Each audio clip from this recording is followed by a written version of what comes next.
सुंदरकांड के पाठ का पुण्य फल पाने के लिए आपको सही दिन और सही मुहूर्त और सही विधि का ध्यान जरूर रखना चाहिए, वरना आपको इस पाठ का पूर्ण फल नहीं मिल पाएगा।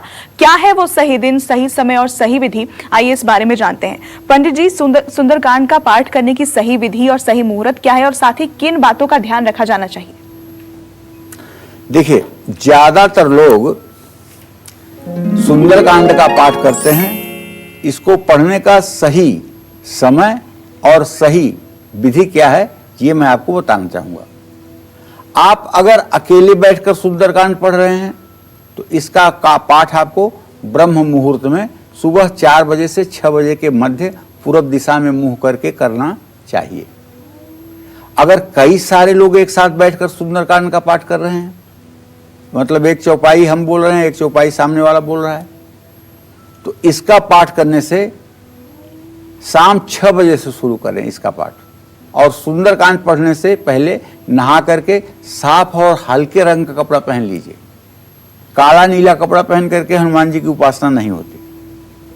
तो सुंदरकांड का पाठ करते समय बीच में उठना भी नहीं चाहिए जब तक सभी दोहे समाप्त नहीं होते हैं।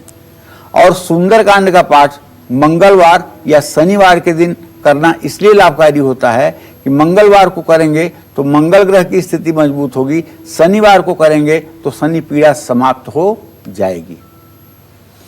अब क्या बताऊं, समय नहीं है इस विषय पर कहने के लिए, तो 1-2 दिन भी कम पड़ेगा। लेकिन इतना आप समझ लीजिए, मसक समान रूप कपिधरी, लंका ही चले सुमिर नरहरि।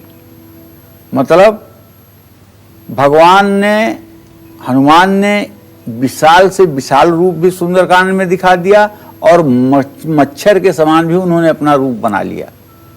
मतलब परिस्थिति के हिसाब से कैसे वो एडजस्ट हुए, ये भी सोचने की बात है। और चर्चा को बढ़ाते हैं आगे, रामायण के किस कांड का पाठ आपके अंदर के गुस्से, अहंकार और कलेश का नाश करता है, इस बारे में जानते हैं। पंडित जी, रामायण के किस कांड का पाठ हम इसमें सहायक होता है, बताएं।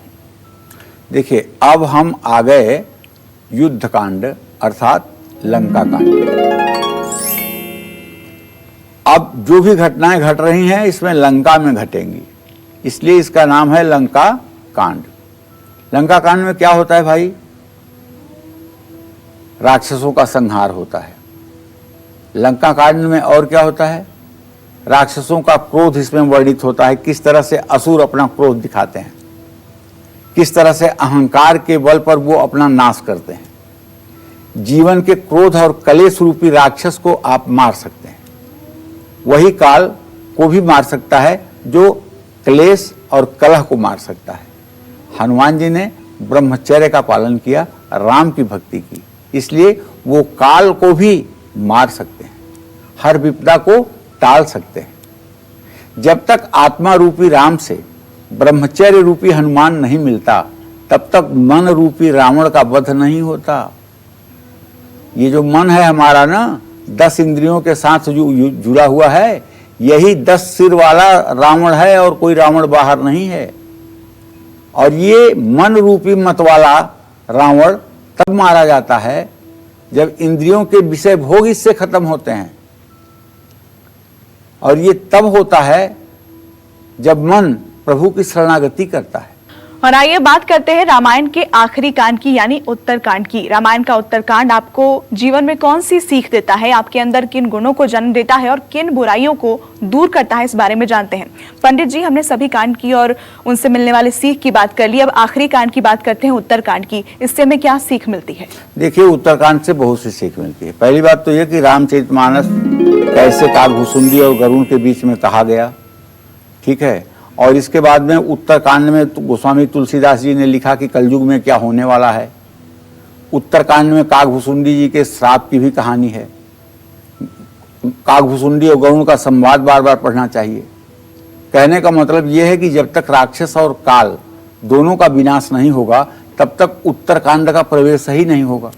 इस कांड में भक्ति की कथा है। भक्त कौन है? भक्त वो है जो भगवान से एक क्षण भी अलग ना हो पाए। पूर्वार्ध में जो काम और क्रोध रूपी रावण को प्रभु ने मारा है, वही उत्तरकांड में प्रवेश कर पाता है, अर्थात वृद्धावस्था में राज करता है। जब युवावस्था में व्यक्ति अपने काम क्रोध पर नियंत्रण करेगा, तभी वृद्धावस्था में सुख भोग पाएगा। सारांश ये है कि अपने जीवन को सुधारने और संवारने का प्रयास में जीवन में जितनी जल्दी हो सके उतनी जल्दी शुरू कर देना चाहिए। अपने काम और क्रोध को हमेशा नियंत्रण में रखना चाहिए। काम और क्रोध को नियंत्रण में रखने वाला उत्तरकांड का अधिकारी हो जाता है और उसका जीवन निश्चित रूप से अनेकानेक चमत्कारों से परिपूर्ण हो जाता है। नमस्कार, मैं हूं मानक गुप्ता। अगर आपको हमारा ये वीडियो पसंद आया हो तो इसे लाइक और शेयर जरूर करें और हाँ, हमें सब्सक्राइब और फॉलो करना ना भूलें ताकि आप देश और दुनिया की कोई खबर मिस ना करें। तो जुड़े रहिए हमारे साथ और देखते रहिए News 24।